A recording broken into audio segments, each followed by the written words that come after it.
Hai, Assalamualaikum semua. Selamat tengah hari. So, hari ini adalah pada hari Jumaat, 6 Mac 2026. So, kita nak melihat kepada FCPO untuk hari ini. So, sekarang ni kalau anda lihat dekat sini, kita ada chart FCPO untuk time frame 30 minit. Baik, pada semalam kita menjangkakan setelah TMPA ni dipecahkan, which is TMP atas, turning point ni, which is turning point atas ni, dah dipecahkan, kita predict A-nya masih lagi dalam keadaan uptrend lah. So, sekarang ni A-nya pun dah naik. Cuma, sekarang ni kita dah ada satu turning point yang baru. Dekat sini kita ada TMPA, turning point yang baru. This one is A top. Satu lagi kita ada satu lagi turning point B. Which is higher low lah sekarang kan. Higher low. So, sekarang ni apa yang kita lihat. Harga, yes. Dia dah drop dengan sangat laju. Dan harga pun naik. Tapi naik pun dalam keadaan biasa sahaja. Cuma sekarang ni dia dah naik dekat TMPA.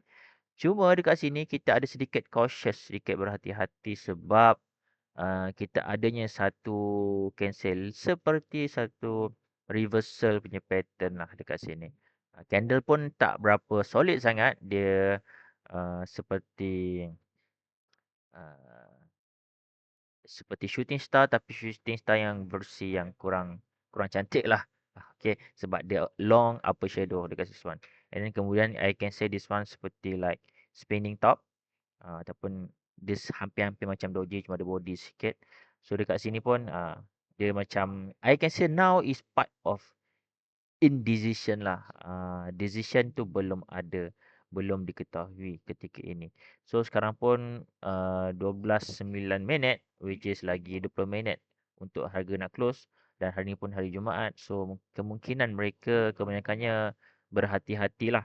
So kalau kita lihat kepada price action yang sebelum ataupun level-level sebelum, level yang sekarang ni pernah menjadi support, dipecahkan, resistant. So this one should be kemungkinan akan ada reaction juga ni dekat kawasan-kawasan ini. Okay. Cuma for those yang looking for short, memang kena hati-hati juga sebab now kita tak ada lagi yang orang cakap tak ada lagi reason untuk you guys to do that. Sebab candlestick semasa masih lagi dalam keadaan yang bullish. Cuma indecision. So, this one pun kurang meyakinkan lah. Otherwise, maybe dekat lower time frame ni anda akan nampak structure macam lower low ke. That one is maybe yang anda boleh monitor lah nanti. Macam kalau kita tengok 5 minit. Kalau tengok 5 minit, kalau anda nak tengok juga ke manakah potensi pergerakan, kemungkinan anda kena buat another lukisan dekat sini. Satu turning point A, satu lagi turning point B. Dekat this one. Cuma this one is 5 minute point of view lah. Okay, 5 minute point of view.